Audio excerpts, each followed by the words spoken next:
Few musical acts have shocked and horrified mainstream audiences as much as one of the most controversial bands of all time. They're either revered by their fans or despised by their legions of critics from their music, artwork, and merchandise. That band is Cannibal Corpse. Not to be mistaken by some barbershop quartet, the American death metal band was formed in Buffalo, New York in 1988. The band's lineup has changed over the years, but the original members were Alex Webster, Paul Mazurkiewicz, Jack Owen, Chris Barnes, and Bob Rusay.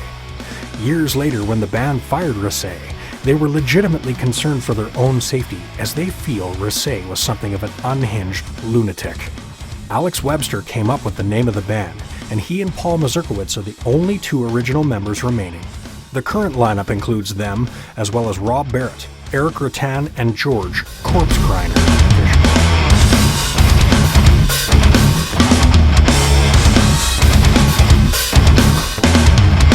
Back in 1989, though, they had just finished recording their first 5-song demo and had their first gig before being signed to Metal Blade Records within a year.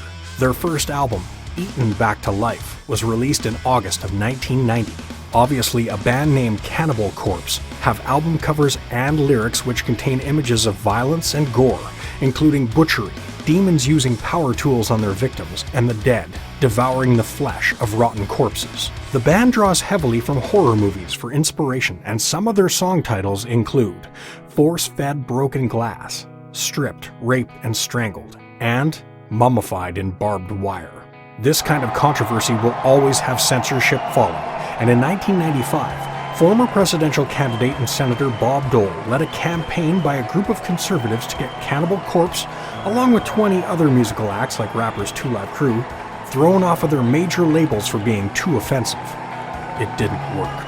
The US wasn't the only country to have a problem with the band's materials. Over the years, they've been banned by Australia, Germany, and Russia, with Russia going so far to say that their music was punishable by Russian law because it incites religious division.